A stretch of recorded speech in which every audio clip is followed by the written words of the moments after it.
I do enjoy going out on the town with my friends. It's just that most of my Friday and Saturday nights are spent driving around the country doing stand-up comedy. So I am still partying. I'm just partying on my own, in my car, listening to Radio 1.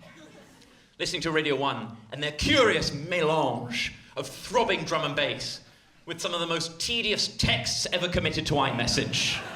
People texting into Radio 1 on a Friday night to say that they're not able to go out tonight, but all of these banging tunes are making them wish that they could. What a pathetic community of people that is. Shame on you if you're amongst that number. Annie Mac doesn't care about your coursework. She pretends to care and then she plays an even more banging tune. Is that compassion? Not in my dictionary. Don't get me wrong, I've felt the same, just never felt the urge to get in touch. Never going to text in and say, "Oh, Pete Tong, I'm meant to be going to the Cardiff Glee Club tonight, but if these beats get any sicker, I'm just going to pull into memory services and do a line off the dashboard."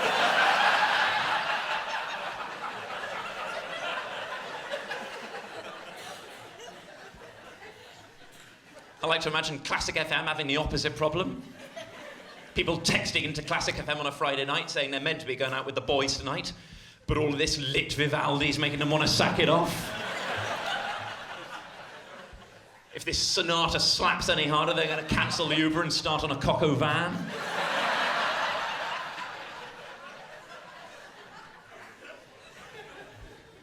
My favourite part of every Friday night is a tweet that I receive from my favourite Twitter account telling me that it's now the weekend. The Twitter account is called Ladies and Gentlemen, The Weekend, and its sole existence is to announce the weekend every Friday night. And the account has over 500,000 followers. The internet is a fascinating place. If you don't know it, perhaps you'd understand more if I told you that the weekend was being announced by none other than Daniel Craig, 007 himself. I don't believe he recorded this content specifically for this purpose. A couple of years ago, while promoting No Time to Die, he was hosting the American variety show Saturday Night Live, where one of his contractual obligations as the host was to introduce a pop star whose stage name is The Weeknd. A couple of you are already fast-forwarding to the fun in your own minds, and I can't say I blame you. Daniel comes out and he says, "Ladies and gentlemen, The Weeknd," as any of us would have done in the circumstances.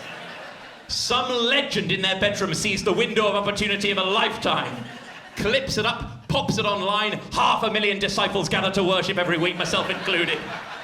I am yet to have a Friday night too good or too shit not to be vastly improved by Daniel telling me it's about to be a different day. He's perfect for the role as well. He's a glamorous international celebrity, but he's got some thank fuck it's Friday energy to him these days. Hope that's not too controversial a thing to say that Daniel Craig looks tired. Who wouldn't look tired on the never-ending promotional trail for the multi-delayed post-COVID release of a James Bond film he didn't even want to be in? Where he wasn't even allowed to bang anyone because it's not those times anymore. Poor old tired Daniel. Running around with a stitch and falling in love and dying like the cuck Bond we all voted for.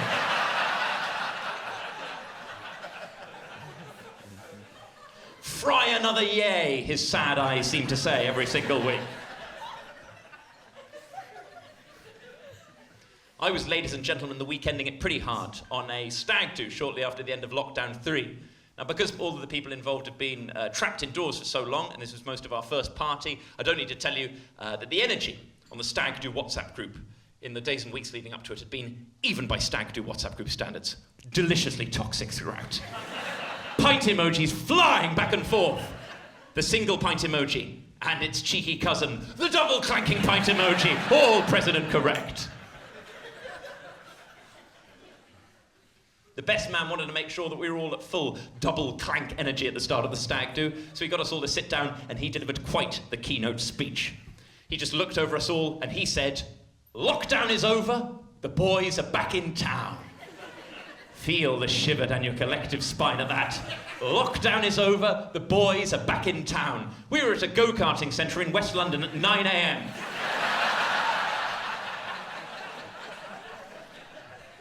I would say an insufficiently laddie environment for such epic levels of bro-on-bro chat.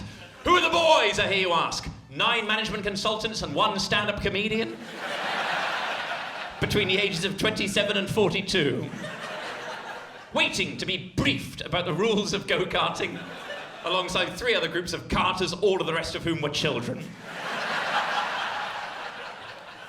What did they make of us? What did the 9-year-old's birthday party make of the phrase, "the boys are back in town"? Did I see one of them downing his fruit shoot extra fast as a tribute to our majesty?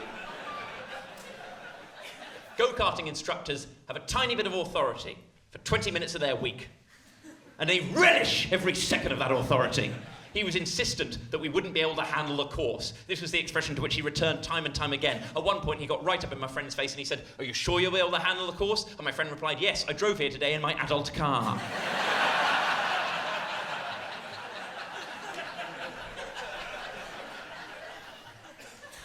The instructor didn't like this at all. He referred to this as cheeky back chat. What a delicious phrase. He was keen to steer us away from the cheeky back chat. At one point he said that if we broke too many rules during the race, that we would have to be pulled over for re-education. What needlessly sinister phrasing that is. Pulled over for re-education, especially to quite a posh bunch of boys. Our education cost enough the first time around, thank you very much. Can't call up Ma and Da telling they've got to dip into the pension because I've burnt too many oranges at team sport karting.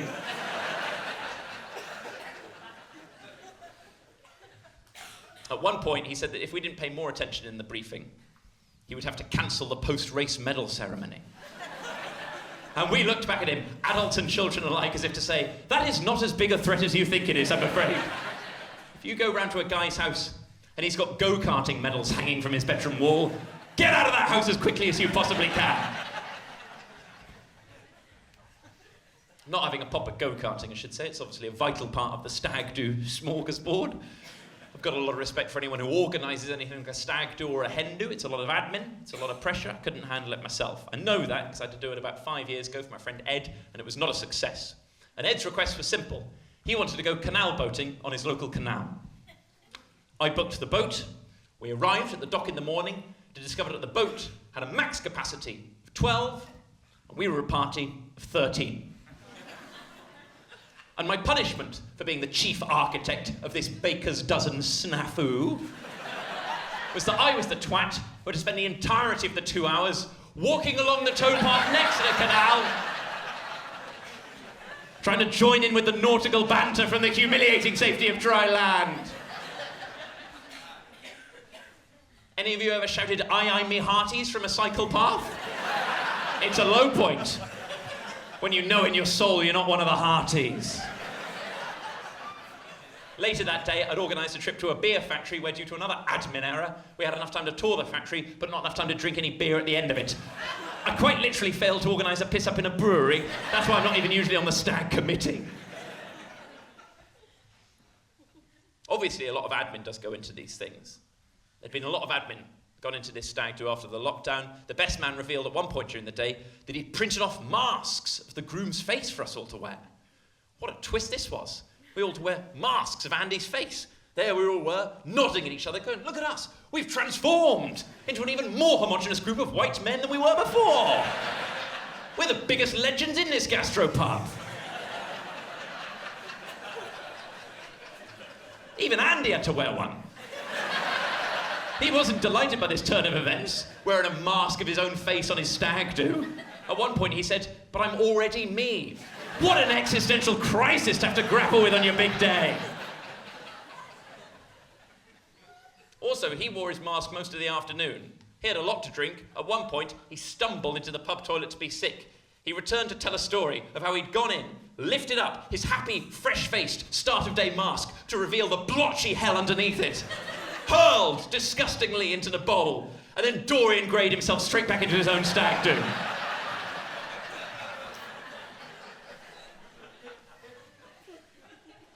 The rest of us, we took off the masks almost immediately, because they were quite hot and quite cumbersome. Took off the masks, regained our original identities, finished our shandies, off to the archery range. We must stick to the schedule. I thought about this again a few months later. Following January, I was isolating at home with COVID and Wordle. I decided in my isolation, while sorting out my stuff, that I was going to throw away my mask of my friend Andy's face from the stag do, because it was taking up too much space in my feelings box. I'm sure I don't need to explain the concept of a feelings box to any of you. It's a box in my home into which I throw anything of any nostalgic potential whatsoever. I love the past. I love to think about it constantly, obsessively, borderline self-harmingly. You can't change it, but boy, you can think about it. The future, much more intimidating and unknowable. No thank you. The past, great. The future, bad. The present, fine. Main attribute, proximity to the past. The best seats in the house. So in they go, into the feelings box, all the old tickets and photographs and receipts and trinkets, but obviously stuff does get thrown occasionally. The mask, it was too big, and also it didn't pass the other test, the hoarder's ultimate delusion, reuse potential. I am clinging on to some real shit in my life in the desperate hope I might get to use it again at some point in the future, and I'll feel clever. I'll save a tiny bit of money, I'll connect momentarily with my past, and I'll feel that a narrative arc has been satisfied. My miscellaneous cream sponge bag in my bathroom is the most curious museum to every ailment I've ever had, and a strange desire for those ailments to return. I got genuinely sad a few months ago when I threw away a tube of the hemorrhoid cream Anusol because it had passed its sell-by date. 5 years ago I had hemorrhoids, the rumours are true, I dealt with the situation swiftly and efficiently using Anusol. Other anal creams are available. I'm not being sponsored by Anusol, but that is the marketing that I seek and crave. Spent the following 5 years almost hoping, in a weird way, for more piles later down the line, just so I could achieve that life goal of seeing out the soul. I don't think that works quite as well with a mask of your friend's face from a stag do. Even if my friend were to remarry and there was another stag do and there were more mask-based jolly japes, I think it would be considered bad stag vibes as the masks came out for me to reach into my own bag and go, oh no, still got mine from 2021 actually. Some of us still remember Louise.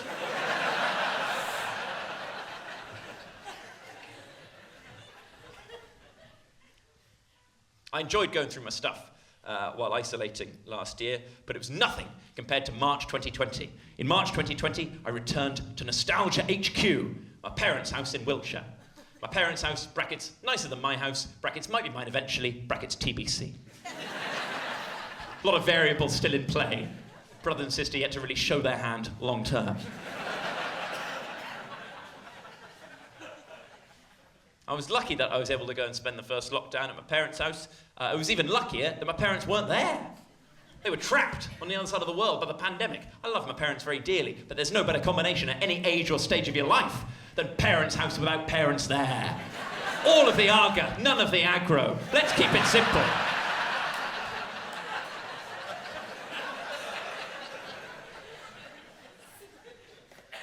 I spent 5 months during the lockdown at my parents' house. 5 months sleeping in my childhood bedroom. 5 months, the longest period I've spent in that bedroom since my parents sent me away to an all-boys boarding school when I was 7 years old in 1998.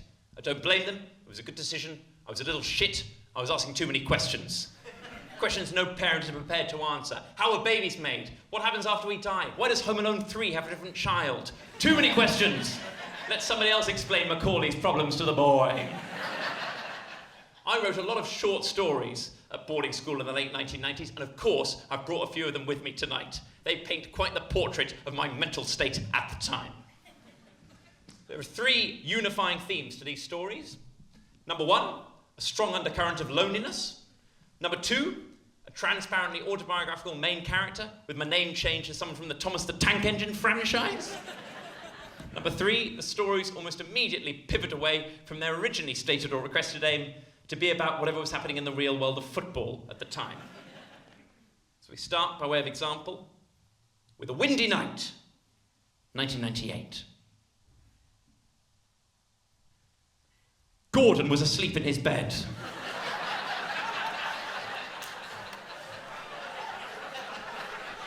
And he heard a thunderstorm outside. The wind was loud, and the rain rattled against the windows. He felt so alone, and he missed his mummy and daddy. But then he had a great idea. He could watch Match of the Day. So he went downstairs and turned on the TV. There were no pundits because of Des Lynam's views on the Good Friday Agreement.